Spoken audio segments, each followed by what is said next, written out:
Hello aspirant, welcome to the self pace series. Self pace series दिन ब दिन आगे बढ़ती जा रही है, एक एक लेक्चर आगे चलता जा रहा है। तो let me see if there is record हो रही है। ओके, रिकॉर्डिंग चालू है अपनी। Oh welcome. जैसे कि पहले लेक्चर्स में देख बोला है, अभी भी वही बोलूंगी। स्टेप बाय स्टेप पढ़ो, पहले के लेक्चर्स देखो ताकि आपका बेस बने और आपकी यूपीएससी की तैयार हो जाए। ठीक है, तो ये धीरे धीरे धीरे ऐसे ही चलते रहेंगे, रोज लेक्चर्स अपलोड होते रहेंगे। ठीक है, मेरा टारगेट है कि आपको UPSC polity and governance basics जो भी है, तो अगर एक बच्चा पढ़ता भी नहीं है यूपीएससी पॉलिटी, उसने देखी भी नहीं है, ये सीरीज देख के वो समझ जाएगी यूपीएससी पॉलिटी कितनी। ठीक है, ये polity series for all of you है, लेकिन फ्री का मतलब ये नहीं है all the coachings are charging for it. Have this self pace series, short and crisp series. इसके लिए इसको हम क्या बोलते हैं, प्री श्योर बैचेस में डालते हैं कोचिंग्स वाले। ठीक है, प्री श्योर बैचेस वाले डालते हैं। ठीक है, ये प्री श्योर बैचेस में लोग पैसे ले लेके पढ़ाते हैं, बट ये एक्चुअली क्या है, आप लोगों इस फ्री। तो वो कचरा मत समझना, बस मैं आपको इतना कहूंगी, ये बहुत इंपॉर्टेंट है। जब ये पूरे लेक्चर्स आप देख लोगे ना, पॉलिटी एंड गवर्नेंस के 80 लेक्चर्स आपके कंप्लीट, ये मेरी आई नो, बिकॉज मैंने ऑफलाइन भी पढ़ाई हुई है। तो मैंने जो रिव्यूज बच्चों के दिया लाइक कि उनको पॉलिटी एंड गवर्नेंस जो एक्चुअली बैठ बैठ के क्लासेस ली है ना आर्ट्स की, तब भी इतनी क्लियरली उनको। और प्लस इसके अंदर जो मेन चीज ये है कि आपको एक्चुअली में जो यूपीएससी आपको निकालना क्या है, आपको पॉलिटी एंड गवर्नेंस में पीएचडी नहीं करनी है, आपको निकालना है यूपीएससी। आपको यूपीएससी के क्वेश्चंस कंप्लीट है, क्या करने हैं, यूपीएससी के क्वेश्चंस कंप्लीट है। वही है ये सीरीज कि आप ये करके जो यूपीएससी में किया जाता है, बेस के आसपास रिवॉल्व कराया जाता है, आपको एनालिसिस एनालिटिक्स बनाया जाता है, राइट। वही आप इस सीरीज कंप्लीट कर रहे हैं। ठीक है, तो ये outmost outmost outmost important series है। ठीक है, तो subscribe channel, okay, like the videos also, like the videos. इससे क्या होता है, क्या एक्चुअली नो कि या you are liking our initiative, right. Secondly, also comment down your thoughts. You can also comment down a simple thank you or any other emoji you like. I'm very chill teacher. ठीक है, ये चीज करो ताकि मुझे motivation मिले to make all video. ठीक है, so let's get started with the topic DPSP. What is DPSP? Right, we are on lecture number 8, Direct Principle of State Policy, right? DPSP, DPSP क्या है? क्योंकि DPSP का मतलब simple है। अब देखो, फंडामेंटल राइट्स दे दिए गए। ठीक है, फंडामेंटल राइट्स दे दिए गए। ठीक है, हमने देखा फंडामेंटल, पिछले वाले अगर आपने नहीं देखे हो तो सिटीजनशिप भी नहीं देखी हो, पूरी वीडियोस देख के फिर आओ। ठीक है, ऐसा बीच बीच में आओगे, लेक्चर नंबर मैंने इसलिए डाले ताकि अब लेक्चर नंबर से वो चीज़। ठीक है, तो हमने जितने भी पहले लेक्चर्स देखे उससे बच्चों को क्लियर हो गया होगा चीज़ें, और अब आते हैं हम टॉपिक डीपीएसपी पे। ठीक है, फंडामेंटल राइट्स दे दिए गए सिटीजन। अब क्या हो रहा है, हमने जब कॉन्स्टिट्यूशन बनाया, इंडिया ने जब कॉन्स्टिट्यूशन बनाया, तो फॉर फादर्स क्या थे, वेलफेयरिज्म स्टेट। अपन क्या थे, वेलफेयर स्टेट थे, राइट। हमारा मोटिव क्या था, फॉर फादर्स का मोटिव क्या था कि एक गरीब इंसान, ठीक है, कैसे इंडिया में डेवलप हो, वो उनका क्या था मोटिव, कि इंडिया को एक पीस ओरिएंटेड कंट्री, एक वेलफेयरिज्म से निकालना इनका क्या था मकसद। इसी मकसद को उन्होंने तोड़ मरोड़ डीपीएसपी में डाल दिया। इसमें डीपीएसपी में डाल दिया है डायरेक्ट। इसका मतलब क्या होता है, इसका मतलब ये है कि अगर स्टेट कोई भी पॉलिसी बनाता है, कोई भी एक्ट लेके आता है, तो वो क्या करेगा, डीपीएसपी को अपने दिमाग में रख के एक्ट बनाएगा। ठीक है, जैसे कि मान लो हम वेलफेयरिज्म ऑफ स्टेट है, तो डीपीएसपी ने कोई भी एक्ट बनाया, मान लो मिड डे मील है, मिड डे मील एक है ना, ठीक है, मिड डे मील स्कीम है। ठीक है, मिड डे मील स्कीम लेकर आए क्योंकि हमारे इंडिया में पोवर्टी, न्यूट्रिशन कमी है, बच्चों के अंदर पोवर्टी है, और डीपीएसपी के अंदर भी पोवर्टी को रिडक्ट के लिए बोला गया है। तो सरकार ने क्या करा, वही पॉलिसीज डीपीएसपी के नक्शे कदम पे बनाई है। तो अब मान लो जैसे कि आपके दिमाग में कोई चीज फीड हो और आप उसी हिसाब से चीजें करते हो, उसको डीपीएसपी कहते हैं। ठीक है, फॉर एग्जाम्पल मान लो आपको बड़ों का आदर करना सिखाया जाता है। ठीक है, तो वो बड़ों का आदर करना सिखाया, आपके दिमाग में फीड है, उसको क्या बोलते हैं, डीपीएसपी। वो अच्छी वैल्यू, वो वेलफेयरिज्म आपके दिमाग के अंदर है, वो तो आप डीपीएसपी हो गए, और आप स्टेट हो। अब मान लो अगर आप कोई भी पार्टी ऑर्गेनाइज कर रहे हैं, राइट, तो आप क्या करोगे, आपको पता है कि वहां पे बड़े लोग भी वहां पर आएंगे जिनकी हमें इज्जत करनी चाहिए। तो आप जो पार्टी अगर ऑर्गेनाइज कर रहे हो, तो आप उसी हिसाब से करोगे कि जो आपके एल्डर लोग हैं उनको रिस्पेक्ट वहां पे मिले, राइट, और उनको किसी भी तरीके से वहां पे नो जो पार्टी है वो उनके लेवल की हो। ठीक है, अब आप समझ गए कि मैं क्या कहना चाहती हूँ। ठीक है, तो वही है कि आपके दिमाग में कुछ फीड है, ठीक है, तो आप उसी पे ही अपने एक्ट्स और चीजें करते जाते हो, उसको बोलते हैं डीपीएस। स्टेट के दिमाग में फीड है, क्या है, स्टेट्स के दिमाग में फीड अप है चीजों को लेके। अब वो उसी के ऊपर क्या आती है, पॉलिसीज वगैरह बनाती है। और स्टेट को क्या फीड है कि हम वेलफेयरिज्म स्टेट हैं, जैसे कि मान लो डीपीएसपी, मान लो कि स्टेट को फीड है कि हमें एनवायरमेंट को प्रोटेक्ट करना है, तो कोई भी स्कीम आएगी तो वो एनवायरमेंट प्रोटेक्शन से रिलेटेड वो बनाएंगे, ठीक है। इकोनॉमिक और सोशल हमें चलना है, ठीक है, स्टेट को पता है कि इकोनॉमिक सोशल पीस हमें सिक्योर करनी है, पीस एंड सिक्योरिटी करनी है, जस्टिस लीगल सिस्टम हमें स्ट्रॉन्ग करना है, ठीक है। और ये पब्लिक एडमिनिस्ट्रेशन पॉलिटिकल ये सब हमें स्ट्रॉन्ग करना है, ये डीपीएसपी के अंदर है, दिमाग में है, स्टेट उसको पॉलिसी बनाएगी, पर ये लीगल नहीं है। ऐसा नहीं है कि हम जाके बोले कि अरे हमारी सरकार ने मिड डे मील क्यों नहीं दिया, चलो केस कर देते हैं, ये कर देते हैं। ये DPSP is not legal like fundamental rights, DPSP does not hold any. तो लेट्स सी कि डीपीएसपी में एक्चुअली में यूपीएससी में क्या पूछा जाता है, ठीक है। बहुत ही स्मॉल सा टॉपिक है, ये ज्यादा बड़ा नहीं है, क्या denotes the ideas that the state should keep in mind while formulating policy। State कोई भी पॉलिसी बना रहा है, अभी बात ने बात करी है इतनी लंबी कि स्टेट कोई भी पॉलिसी बना रहा है तो उसके दिमाग में, स्टेट के दिमाग में वो चीज फिलअप होती है, शुड कीप इन माइंड, ठीक है।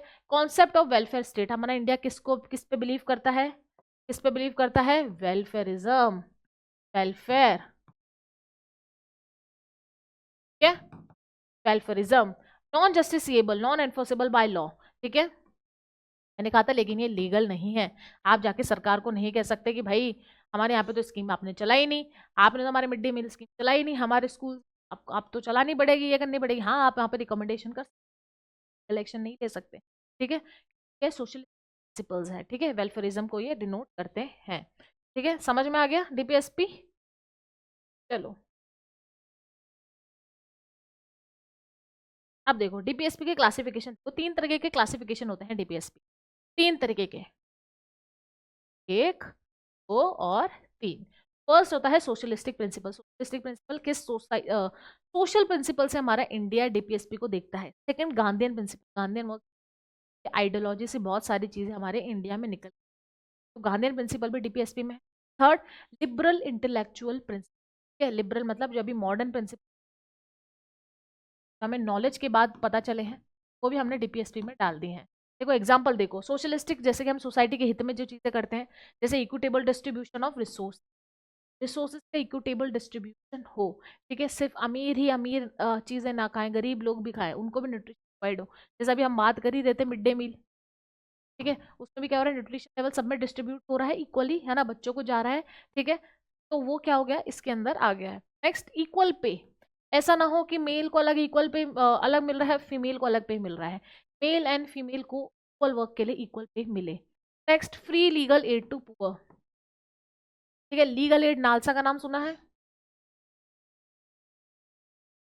नालसा क्या करती है, फ्री लीगल एड प्रोवाइड करती है पुअर्स को, ठीक है, जिन जो लोग लॉयर्स वगैरह हायर नहीं कर सकते, अगर किसी का केस वगैरह किसी फैमिली का चल रहा होगा तो आपको पता चलता होगा कि कितना पैसा इसमें लगता है, कितना पैसा यहाँ बर्बाद होता है, लॉयर डेट पे डेट आगे बढ़ती जाती है। आपने बहुत फेमस डायलॉग सुना होगा कि तारीख पे तारीख, तारीख पे तारीख, वो यही है, ठीक है, तो वो तारीख पे तारीख बढ़ती जाएगी तो वो गरीब कहाँ से पैसा लाएगा यार, तो खाने के बेचारे के नहीं है। ये नालसा ये प्रोवाइड करता है free legal aid to poor, ठीक है।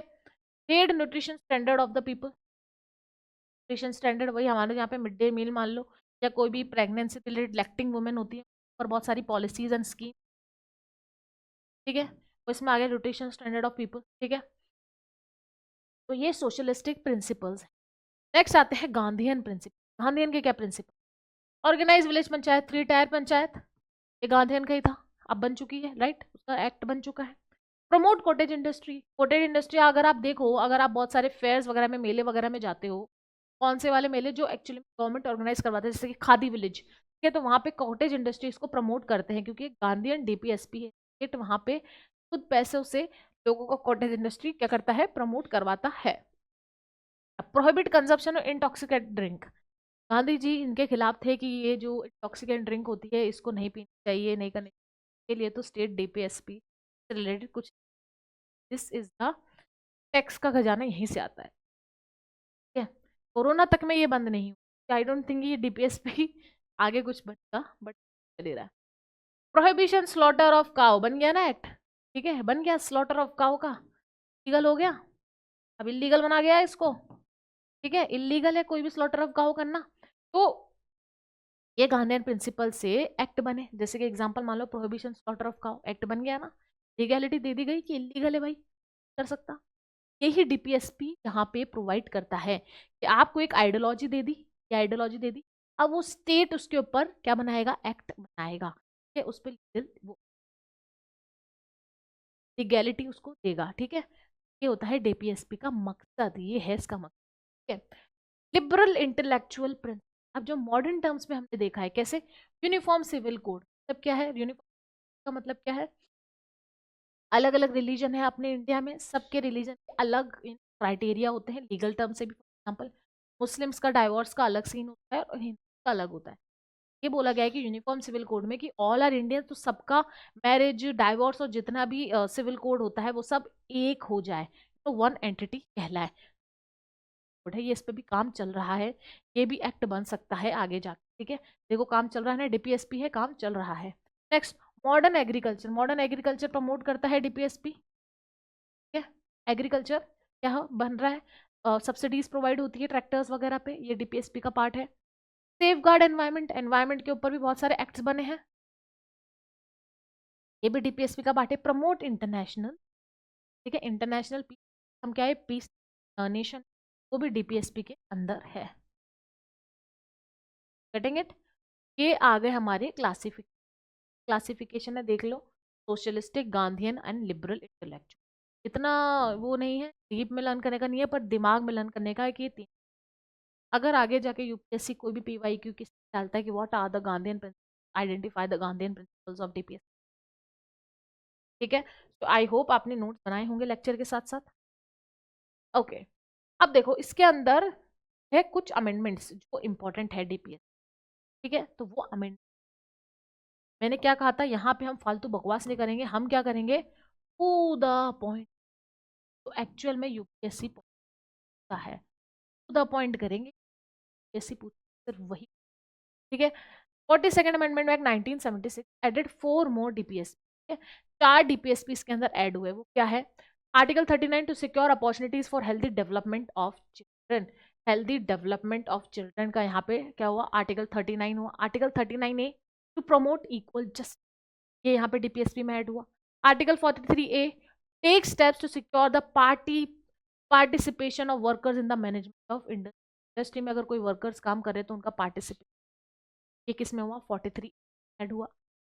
वो आर्टिकल 48A में to safeguard forest wildlife, ठीक है। ये चारों अमेंडमेंट किस में हुए, 42nd अमेंडमेंट, ठीक है, 1976 में ये अमेंडमेंट है। ध्यान से देखो 4 डीपीएसपी हैं, ये आर्टिकल्स का इतना नहीं है, लेकिन ये याद रखना 42nd अमेंडमेंट में ये 4 चीजें एड ऑन हुई है, इंपॉर्टेंट है इसलिए, ठीक है। ये हमारे अमेंडमेंट्स हो चुके हैं। एक 42nd हमने अभी 42nd अमेंडमेंट देखा, अब देखो 44th अमेंडमेंट में क्या हो रहा है, तो minimise inequalities in income 44th amendment आया है, ठीक है, इंपॉर्टेंट है। आर्टिकल 38, ठीक है, लिखो इसको, ये कोई समझाने वाली बात नहीं है, समझने वाली बात, ये दिमाग में क्या समझा अपने आप समझने वाली बात है, ठीक है। 97th अमेंडमेंट एक्ट 2011 में state to promote cooperative societies, cooperative societies आजकल बहुत प्रमोट हो रही है, ठीक है। कोऑपरेटिव सोसाइटीज क्यों प्रमोट हो रही है, जैसे क्या मूल है, ठीक है, क्यों हो रही है, क्योंकि देखो वही है ना, हमारा सोशल प्रिंसिपल पे हम चलते हैं। क्या होता है कि जो ऊपर के जो होते हैं ना होलसेलर्स वगैरह जो होते हैं, राइट, जैसे कि अमूल की हो रही है उसमें आप देखना कि एक गांव था गुजरात के अंदर, ठीक है, वो पूरा फार्मर्स का था, और वहां पे वो गाय वगैरह रखते थे, ठीक है, ठीक है, तो वो गाय वगैरह रखते थे, ठीक है। अब वो गाय वगैरह का जो दूध था उनका, भाई फार्मर्स है, उनके पास ट्रांसपोर्टेशन नहीं था, ठीक है, ट्रांसपोर्टेशन के अलावा वहाँ उनको स्टोरेज कैसे करना है, क्योंकि वेरी पेरिशेबल, ठीक है, वो खराब होने में एक भी सेकंड नहीं लगाता, आपको पता ही होगा, ठीक है। तो उसको पेस्चराइज कैसे करना है, ठीक है, और इतना लीटर्स ऑफ मिल्क को हम कैसे स्टोर करके कैसे मार्केट में सेल आउट करें। तो उस टाइम पे क्या करते थे, जो मिडिल मैन थे क्या करते थे, उन पे बहुत ज़्यादा बढ़िया, उनसे बहुत कम कम रेटों पे दूध लेके जाते थे, क्योंकि उनके पास कोई ऑप्शन ही नहीं रहता था कि अगर इनको नहीं बेचा तो दूध खराब हो जाएगा, ठीक है। तो छोटे छोटे रेटों में उनके लेके जाते थे और बाहर जाके बड़ी बड़ी रेटों में वो बेचते थे, तो मिडल मैन उनको बहुत ज़्यादा प्रेशराइज। तब ये कोऑपरेटिव सोसाइटी निकल के आई, फुल स्टार्ट गैदरिंग, हाँ साथ में मिलते हैं, कोऑपरेटिव कोऑपरेटिव बनाते हैं, ठीक है, एक दूसरे के साथ कॉपरेट करते हैं और अपनी एक ऑर्गेनाइजेशन चलाते हैं। वैसे अमूल निकल के and many other cooperative society started blooming, या सपोर्ट करना डीपीएसपी में। और उसी टाइम पे क्या हुआ, 97th अमेंडमेंट एक्ट आया कि स्टेट को ऐसी पॉलिसीज बनानी चाहिए कोऑपरेटिव क्या हो और ज्यादा ग्लो अप हो। ठीक है, देख लिया अमेंडमेंट्स।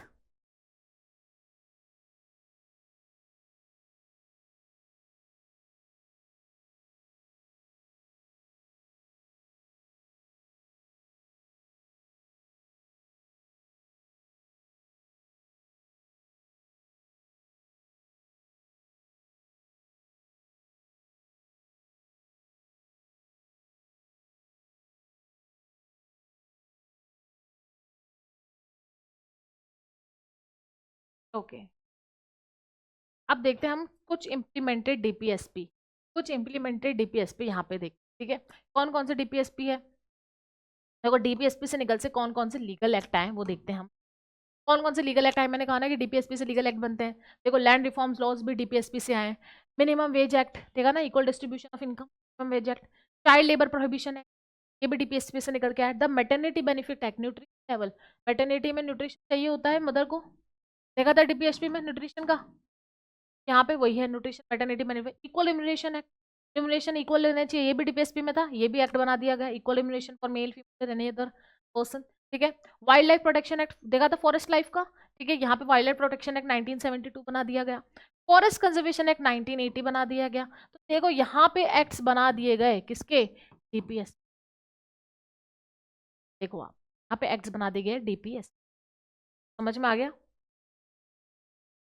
ये था। अब देखो difference between fundamental right and DPSP important है। ठीक है, कैसे, सिंपल सी बात है, फंडामेंटल राइट्स और डीपीएस में सबसे बड़ा तो जो मेन चीज है वो ये है कि लीगैलिटी का, फंडामेंटल राइट्स लीगल है लेकिन डीपीएसपी लीगल नहीं है। ठीक है, फंडामेंटल राइट्स क्या करते हैं और उसका मेन चीज क्या है कि फंडामेंटल राइट्स क्या है, नेगेटिव है स्टेट पे, मतलब अगर स्टेट ने हमारे फंडामेंटल राइट्स रोके तो हम उन पे केस कर देंगे, कोर्ट देख लेगा उनको। ठीक है, तो ये क्या है, ये नेगेटिव है किसके ऊपर, स्टेट के ऊपर। ठीक है, लेकिन अगर हम डीपीएसपी को देखें तो वो पॉजिटिव है, मतलब मान लो हमने न्यूट्रिशन लेवल देखा, लेवल था डीपीएसपी में। ठीक है, अब न्यूट्रिशन लेवल पे उन्होंने क्या करा, एक एक्ट बना दिया। ठीक है, प्रेगनेंसी एक्ट बना दिया। ठीक है, अब वो जब तो अब क्या हो रहा है, जो लोग हैं उनको क्या लग रहा है, अच्छा लग रहा है, अरे यार हमारी जो सरकार हमने चूज करी है, उन्होंने देखो हमें प्रेगनेंसी मैटरनिटी बेनिफिट एक्ट दिया है, तो हम क्या करेंगे, वोट तो इसी सरकार को करेंगे। उससे क्या हो गया, ये क्या हो गया, एक पॉजिटिव इन्फ्लुएंस लाया। क्या डीपीएसपी क्या ला रहा है, पॉजिटिव इन्फ्लुएंस ला रहा है, बल्कि फंडामेंटल राइट क्या ला रहा है, नेगेटिव इन्फ्लुएंस ला रहा है। नेक्स्ट, जस्टिसेबल बताया, सबसे बड़ा डिफरेंस क्या है, लीगल है, फंडामेंटल राइट्स क्या है, लीगल है, आप कोर्ट्स जा सकते हो, डायरेक्ट सुप्रीम कोर्ट पहुंच जाते हो। आप पिछले लेक्चर में देखो, फंडामेंटल राइट नहीं देखा तो। नॉन जस्टिसेबल मतलब यहाँ पे आप नहीं जा सकते कोर्ट, यहाँ कोर्ट नहीं जा सकते। नेक्स्ट, एम पॉलिटिकल डेमोक्रेसी, यहाँ पे क्या है, एम सिर्फ पॉलिटिकल डेमोक्रेसी, आपको पॉलिटिक्स से कोई सप्रेस नहीं कर सकता। यहाँ पे क्या है, सोशल इकोनॉमिक प्लस पॉलिटिक, तीनों यहाँ पे एम, सारे एम यहाँ पे फुलफिल होते हैं एपीएस। ठीक है, अब देखो यहाँ पे एक चीज समझो, welfare of individual, welfare of community. मान लो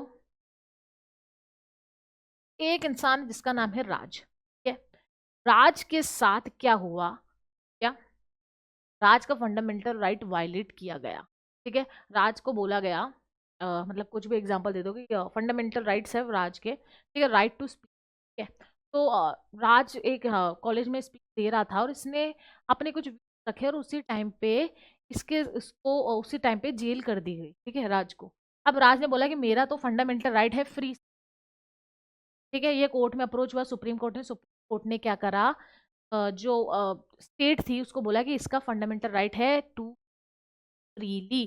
तो राज को वहां पे टाइम पे क्या करा, स्टेट को कंपनसेट करना पड़ा और उसकी गलती के लिए माफी मांगना पड़ा। ठीक है, तो यहाँ पे किसके साथ हुआ, राज के साथ, और इंसाफ किसको मिला, राज को। किसको मिला, राज को। ठीक है, अब हम आते हैं डीपीएसपी में। डीपीएसपी में क्या हुआ, वेलफेयर ऑफ, ठीक है, जैसे मैंने आपको अमूल का एग्जांपल बताया। ठीक है, गुजरात में क्या हो रहा था, उनके साथ अन्याय हो रहा था, राइट।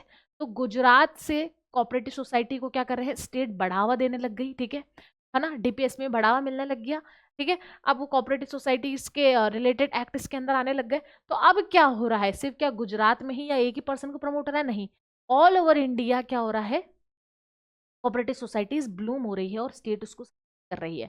तो इसका मतलब अगर आपको फंडामेंटल राइट्स वायलेट होता है, आपको एक ही को वेलफेयरिज्म में रखा जाएगा, मतलब सिर्फ राज ही को। लेकिन यहाँ पे पूरे कम्युनिटी जस्टिस है डीपीएस, ये भी इसका मेन डिफरेंस। ठीक है, नेक्स्ट ऑटोमेटिकली एनफोर्स। इसके लिए कोई ऑटोमेटिक, इसके लिए कोई नहीं लगता कि आपको अब कोई लॉ पास करेगा पार्लियामेंट, ठीक है, या स्टेट लेजिस्लेचर तो ये होगा, यहाँ पे ऑटोमेटिकली एनफोर्स हो जाता है। लेकिन अगर हम डीपीएसपी में देखें तो यहाँ पे लीगल इसको एनफोर्स करने के लिए, लॉ बनाने के लिए, एक्ट बनाने के लिए रिक्वायरमेंट होता है लेजिस्लेचर का पास होगा 2 हाउसेज में, तब जाके वो एक्ट बनेगा। ठीक है, नेक्स्ट इशू ऑफ रिट्स। ठीक है, यहाँ पे रिट्स मैंने बताया था, पिछला लेक्चर नहीं देखा पढ़ो। रिट्स क्या है? Writs the power of the courts, पहले लेक्चर्स में मैंने पूरा डिटेल में पढ़ा है, पढ़ो जाके। कैन नॉट इशू, यहाँ पे कोई रिट्स पावर यहाँ पे कर सकता है? नो। ये कोई लीगल है? नहीं है, तो यहाँ पे रिट्स इशू होगी? नहीं होगी। समझ में आ गया दोनों के बीच में बेसिक डिफरेंस? इजी था, इजी पीजी था। ठीक है, पढ़ा होगा अगर आपने पूरा लेक्चर, आपको पता चलेगा। ठीक है, अब आपने अगर पूरा लेक्चर देखा है तो आप देखो क्वेश्चन पे आपको इजीली हो जाएगा। ठीक है, what are the goals of state policy? State policy director principle, DPSP का गोल क्या है? क्या गोल है? सारे ही गोल है इसका, सोशल, पॉलिटिकल, इकोनॉमिक, तीनों गोल हैं। ठीक है, आंसर इज 3। देखो इजी हो गया आपका आंसर। जैसे ही वीडियो देखते हो आपका वो टॉपिक क्लियर होता है और आप कोई भी उससे रिलेटेड क्वेश्चन उसके अंदर प्रोवाइड कर सकते हैं, लिख सकते हैं। तो गाइस फिर okay guys, thank you so much for increasing your knowledge, and also I will say subscribe and go and watch other videos. Also comment down your thoughts about it.